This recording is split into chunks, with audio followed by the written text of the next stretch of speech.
નમસ્કાર વિદ્યાર્થી મિત્રો, સંકલ્પ international school Nikol, GB Patel sir, 11 commerce Gujarati medium, subject account, part 1, lecture number 4, chapter 2, વ્યવહારોની દ્વિઅસર અને ખાતાના પ્રકાર. છેલ્લે આપણે વાઉચરની ચર્ચા કરી હતી. વાઉચર કોને કહેવાય, કેવા પ્રકારના હોય અને એના અંગ વિશે. હવે આપણે નવો ટોપિક, વ્યવહારોની બેવડી અસર, એટલે કે દરેક વ્યવહાર ધંધાકીય હોય એની બે અસર કઈ રીતે થાય છે દ્વિનોંધીનામા પદ્ધતિના સિદ્ધાંત મુજબ. તો દ્વિનોંધીનામા પદ્ધતિ જ સૂચવે છે કે વ્યવહાર ધંધાકીય થાય એની હંમેશા બે અસર થાય છે. દ્વિ એટલે બે. તો બે અસર કઈ રીતે થાય એની આજે આપણે ચર્ચા કરવાની છે. તો ધંધાની અંદર હંમેશા ત્રણ પ્રકારના ખાતા સંકળાયેલા હોય છે. મેં આગળ પણ એની ચર્ચા કરેલી છે. કાં ધંધાની અંદર વ્યવહારમાં વ્યક્તિ ખાતું હોય, કાં માલ મિલકત ખાતું હોય, અને કાં ઉપજ ખર્ચનું ખાતું હોય. આવી બાબતની આગળના લેક્ચરમાં આપણે ચર્ચા કરેલી છે. તો આ ત્રણ પ્રકારના ખાતામાંથી કોઈ પણ અલગ અલગ બે ખાતાઓ વ્યવહારની અંદર કઈ રીતે સંકળાયેલા હોય છે એની ચર્ચા કરીએ આપણે. તો સૌ પ્રથમ આપણે દ્વિઅસર શીખતા પહેલાં તમને વ્યવહારની ઓળખ આવડવી જોઈએ. ઓળખની અંદર આપણે જોયું હતું કે વ્યવહાર રોકડ છે કે ઉધાર, એના માટેના 4 મુદ્દા જોયા હતા. કે વ્યવહારમાં રોકડ ચેક જેવો શબ્દ હોય તો વ્યવહાર રોકડ ગણાય, એની ચર્ચા આપણે અગાઉ કરેલી છે. વ્યવહારની અંદર વ્યક્તિનું રોકડ કે ચેકનો કોઈ ઉલ્લેખ ન હોય તો પણ વ્યવહાર આપણે રોકડ ગણતા. જો વ્યવહારની અંદર વ્યક્તિના નામનો ઉલ્લેખ હોય, રોકડ ચેકનો ઉલ્લેખ ન હોય તો વ્યવહાર રોકડ ગણાય, ઉધાર ગણાય. વ્યક્તિનું નામ હોય, રોકડ ચેકનો ઉલ્લેખ ન હોય તો વ્યવહાર ઉધાર ગણાય. જો વ્યવહારમાં ચૂકવ્યા, મળ્યા, ભર્યા, આપ્યા જેવા શબ્દો હોય તો વ્યવહાર રોકડ ગણાય. આવી ચર્ચા પણ આપણે અગાઉ કરી છે. તો પહેલાં વ્યવહારની ઓળખતા શીખો, એના ઉપરથી તમને એક ખાતું મળી જશે. તો આજે એવી બેવડી અસર કઈ રીતે કરવી એનો આપણે પરિચય મેળવીએ. તો ઉદાહરણ નંબર 3, નીચેના વ્યવહારમાં કઈ બે અસર થાય એ જણાવવાનું છે. તો પહેલું તમને આપેલું છે કે ₹20,000 રોકડા લાવી ધંધો શરૂ કર્યો.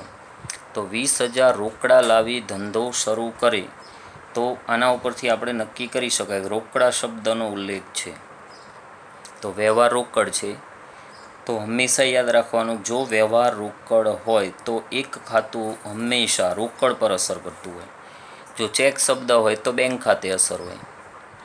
તો આના ઉપરથી એક ખાતું આપણને મળી જશે કે એક રોકડ ખાતે અસર થશે, કારણ કે ધંધામાં રોકડ આવશે. માલિક ધંધામાં રોકડ લાવે એટલે ધંધામાં રોકડ આવે.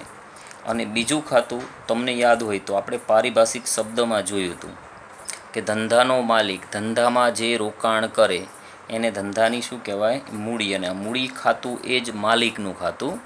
તો બીજા કયા ખાતે અસર થશે? મૂડી ખાતે, કારણ કે માલિક શું બનશે? આપનાર. કારણ કે માલિક ધંધામાં 20,000 આપશે તો ધંધાની શું થશે? શરૂઆત. તો આ વ્યવહારની અંદર બે ખાતે અસર થશે. એક રોકડ ખાતે અસર, ધંધામાં રોકડ આવે, મૂડી ખાતે અસર, માલિક આપનાર. જો રોકડ ખાતું છે ને એ માલ મિલકત પ્રકારનું ખાતું કહેવાય. તો માલ કે મિલકત કાં ધંધામાં આવે ને કાં ધંધામાંથી જાય. અહીંયા આવે છે.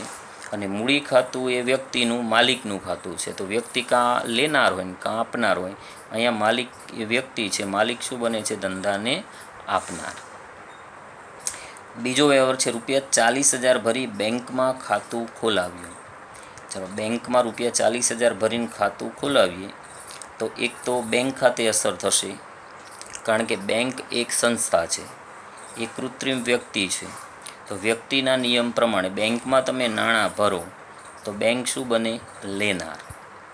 અને જેટલા રૂપિયા તમે બેંકમાં ભરો છો તો ખાતું ખોલાવો, રૂપિયા ભરવા પડે તો એટલી ધંધામાંથી રોકડ જાય. તો વ્યવહાર રોકડ છે તો બીજી અસર કયા ખાતે થશે? રોકડ ખાતે અસર.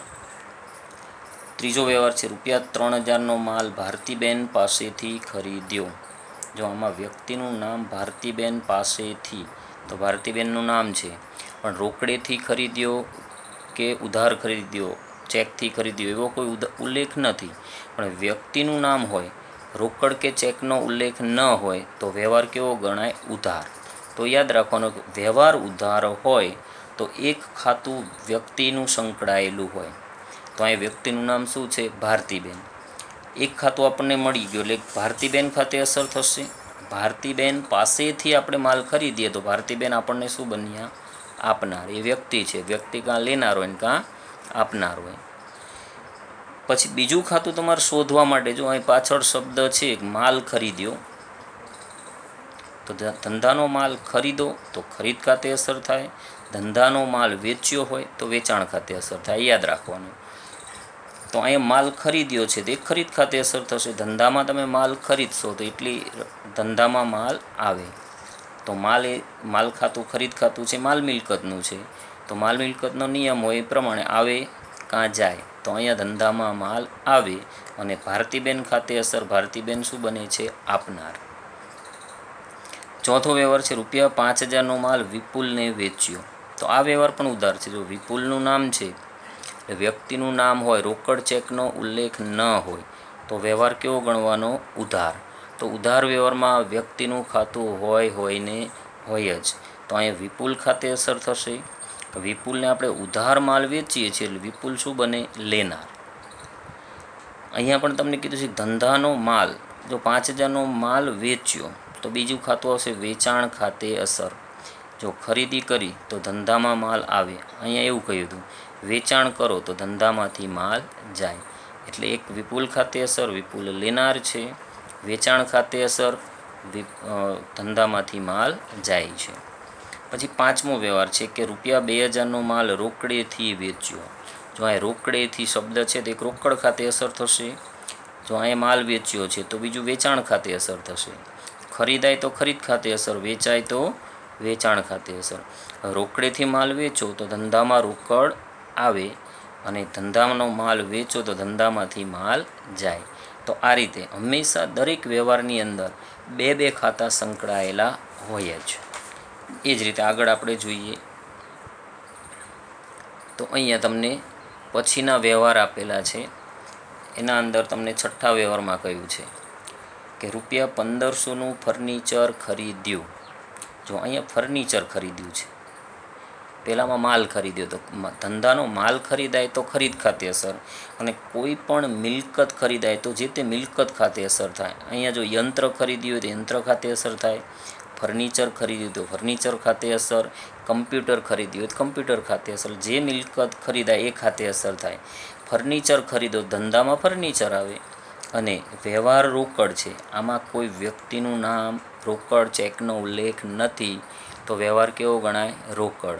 તો રોકડ વ્યવહાર છે માટે બીજી રોકડ ખાતે અસર.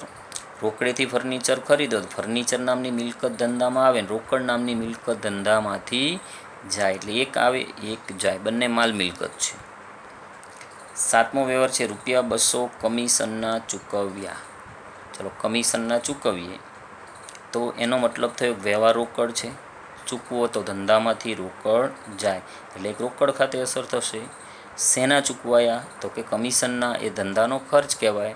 કાં ધંધામાં ખર્ચ કે નુકસાન થાય, કાં ધંધામાં ઉપજ કે આવક થાય. અહીંયા ધંધામાં કમિશન ચૂકવીએ તો ખર્ચ થાય છે એટલે કમિશન ખાતે અસર. જો અહીં મજૂરીના ચૂકવ્યા હોય તો મજૂરી ખાતે અસર થાય.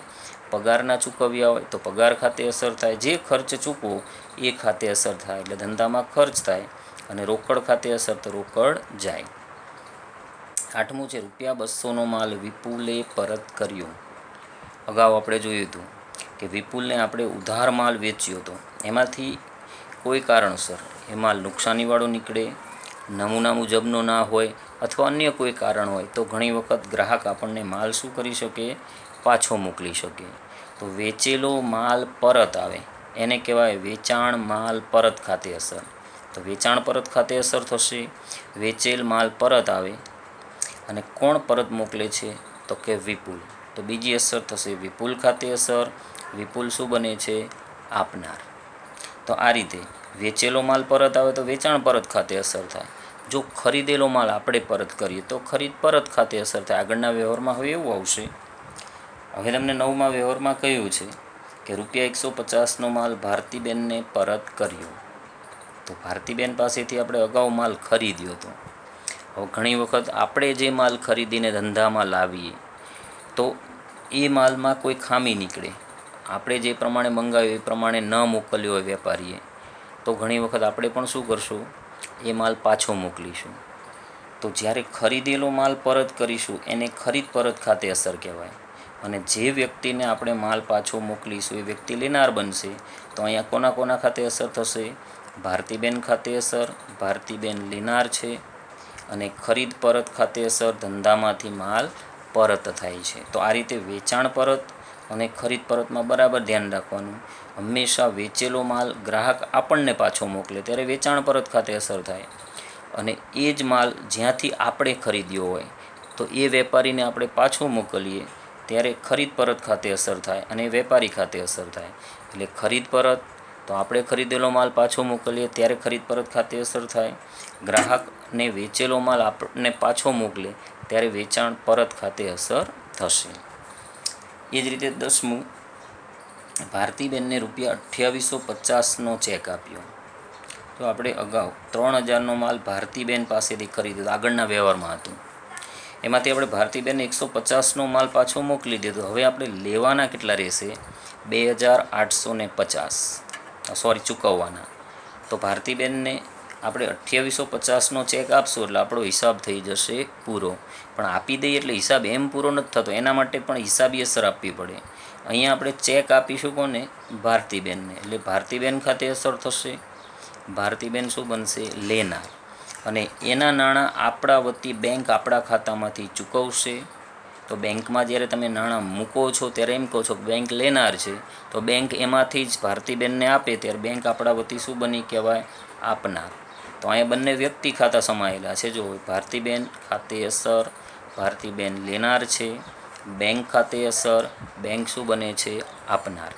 તો આ રીતે હિસાબ ચૂકતે કરતી વખતે કોણ સંકળાયેલું છે એ પણ ધ્યાન રાખો. એ જ રીતે વિપુલે ₹4800નો ચેક આપણને આપ્યો. તો વિપુલને આપણે 5000નો માલ ઉધાર વેચ્યો હતો આગળના વ્યવહારમાં. એમાંથી એમણે આપણને 200નો માલ પરત મોકલી દીધો હતો.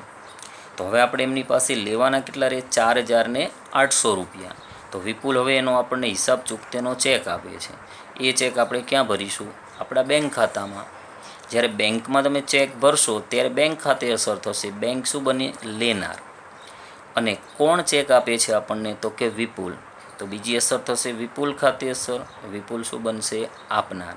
તો આ રીતે અહીંયા પણ બંને પક્ષકાર વ્યક્તિ છે, એક બેંક ખાતે અને એક વિપુલ ખાતે. બેંક ખાતે અસર થાય તો બેંક લેનાર છે, વિપુલ ખાતે અસર તો વિપુલ આપનાર છે. તો આ રીતે મિત્રો દરેક પ્રકારના વ્યવહારો જેટલા પણ તમને ધંધાકીય આપેલા હોય, ધંધાકીય વ્યવહાર હિસાબોમાં બનતા હોય, એ તમામ વ્યવહાર તમે જોશો તો એના અંદર હંમેશા કેટલા ખાતા સંકળાયેલા હશે? 2. દરેક વ્યવહારમાં 2 ખાતા કઈ રીતે જુદા પાડવા? તો એના માટે હંમેશા યાદ રાખો, પહેલાં વ્યવહારને ઓળખો કે વ્યવહાર રોકડ છે કે ઉધાર. જો વ્યવહાર રોકડ હોય તો એક ખાતું કાં રોકડનું સંકળાયેલું હોય કાં એક બેંકનું સંકળાયેલું હોય. ચેક શબ્દ હોય તો બેંક ખાતે અસર થાય. જો વ્યવહાર ઉધાર હોય તો એમાં એક ખાતું વ્યક્તિનું હોય. એટલે એક ખાતું તમને આસાનીથી મળી જશે. બીજું ખાતું તમારે માલ ખરીદ્યો હોય તો ખરીદ ખાતે અસર, માલ વેચ્યો હોય તો વેચાણ ખાતે અસર. જો મિલકત ખરીદી હોય તો જે તે મિલકત ખાતે અસર થાય. ખર્ચ ચૂકવ્યો હોય તો જે તે ખર્ચ ખાતે અસર થાય. અને કોઈ ઉપજ મળી હોય તો જે તે ઉપજ ખાતે અસર થાય. આ રીતે તમે દરેક વ્યવહારનું નિરીક્ષણ કરશો તો તમને દરેકમાં ઓછામાં ઓછા કેટલા ખાતા જોવા મળશે? 2. તો દરેક વ્યવહારની બેવડી અસર કઈ રીતે થાય એનો આજે આપણે પરિચય મેળવ્યો. બરાબર ધ્યાનથી આનો અભ્યાસ કરજો, ફરી વખત સમજવાનો પ્રયત્ન કરો. અને સ્ટેપ જેટલા પણ મેં ચલાવ્યા છે એ ફરી વાંચજો. વ્યવહારને ઓળખો, રોકડ છે કે ઉધાર, એના 4 સ્ટેપ હતા. મેં શરૂઆતમાં કહ્યા એને ફરી રિફર કરો. ના સમજાય તો ફરી વાંચો. બરાબર. તો આ રીતે જેમ જેમ વાંચતા જશો અને એક પછી એક સ્ટેપ, એક પછી એક પગથિયું ક્યાંક વચ્ચે ભૂલ્યા તો તરત જ તમે અટવાઈ જશો. એટલે એવું ન થાય એનું ખાસ ધ્યાન રાખો. તો આજે આપણે બેવડી અસરનું ઉદાહરણ નંબર 3 જે ભણ્યા એનો ફરીથી અભ્યાસ કરજો. આજના લેક્ચરમાં અહીં સુધી આપણે રાખીએ.